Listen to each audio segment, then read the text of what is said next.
Kenapa kok memilih untuk menjadi dosen? Nah, pertanyaan ini mungkin bisa memberikan gambaran buat adik-adik ataupun teman-teman yang akan menjadi dosen. Ayo kita bahas. Assalamualaikum warahmatullahi wabarakatuh. Assalamualaikum warahmatullahi wabarakatuh. Nah, kembali lagi dengan saya di channel saya. Nah, kali ini ada beberapa teman-teman ya, mungkin adik-adik mahasiswa yang bertanya, kenapa sih mau menjadi dosen? Apa sih keunggulan kita menjadi dosen? Nah, pertanyaan ini adalah pertanyaan yang mungkin bisa memberikan gambaran, jawaban kepada adik-adik yang berkeinginan untuk menjadi dosen. Nah, mungkin dari sebagian juga teman-teman itu beranggapan ataupun berpikiran bahwa dosen kan nggak ada uangnya.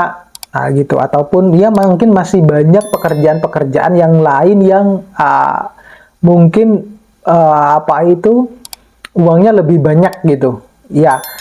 Nah, ini yang akan saya jelaskan kenapa saya pada akhirnya memilih untuk menjadi dosen. Nah, oke. Jadi begini. Kembali lagi kepada visi awalnya ya. Anda prioritasnya adalah ya, kita tidak bisa memungkiri, ya tidak bisa menghindari kalau semua orang itu suka dengan pekerjaan yang memiliki penghasilan yang besar. Itu tidak bisa dipungkiri. Ya, semua orang butuh yang namanya uang. Ya, tetapi kembali lagi kepada visi awalnya, bahwa yang kamu kejar itu apa dulu? Apakah uangnya, atau amanahnya, ataupun hal yang lain? Nah, semacam itu. Kalau saudara menomorduakan uang, misalnya, ya mungkin pilihan yang tepat adalah menjadi dosen. Dengan catatan bahwa kita kalau menjadi dosen itu begini. Saya berpikir awalnya itu menjadi dosen itu satu, ilmunya tidak pernah akan putus. Ya, jadi insya Allah amal jariahnya akan berjalan. Gitu. Kemudian selalu up to date. Ilmunya itu selalu up to date. Jadi kita tidak perlu khawatir dengan ilmu ini sudah kuno gitu. Karena dosen itu kan dituntut untuk belajar terus.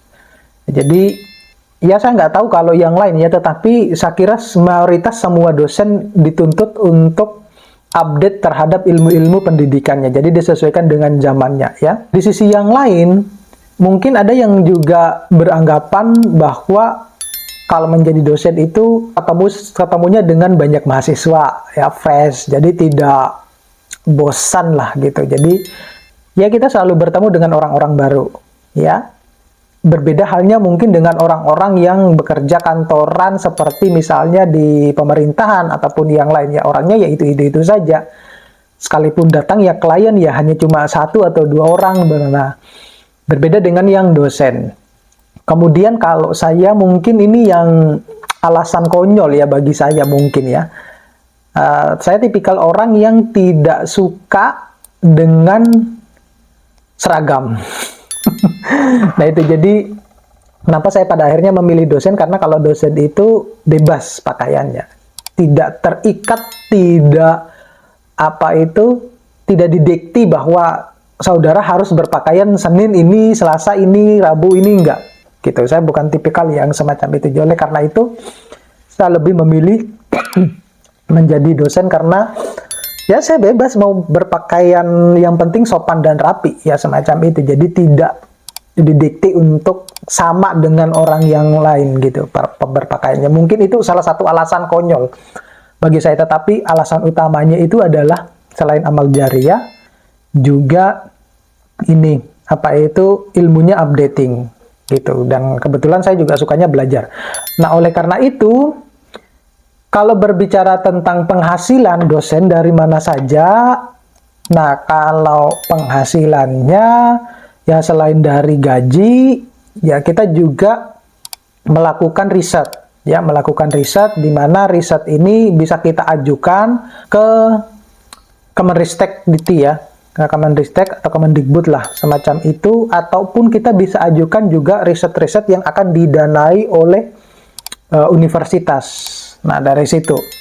Kemudian dosen juga itu ini beberapa dosen ya, itu juga punya proyek-proyek pemerintahan ya. Jadi proyek-proyek pemerintahan itu juga selalu melibatkan dosen. Ya, dari situ ya itu sedikit-sedikit bisa ada penambahan ya untuk beli susu popok anak lah ya gitu.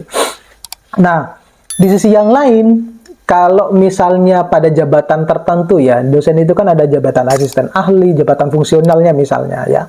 Kemudian lektor kepala, di situ juga akan berbeda lah penghasilannya.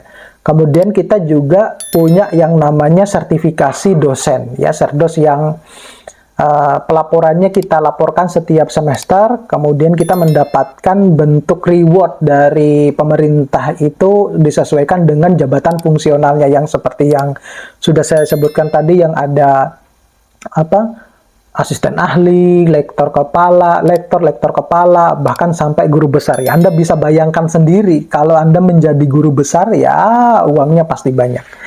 Nah gitulah. Ya meskipun bukan sebanyak direktur ya. Ya itu jadi alasan-alasan itulah yang kenapa pada akhirnya saya mau memutuskan untuk menjadi dosen. Ya mungkin dosen-dosen yang lain juga punya alasan-alasan tersendiri. Oke, mudah-mudahan ini bisa membantu teman-teman yang memutuskan untuk melanjutkan kehidupannya yang lebih baik menjadi dosen.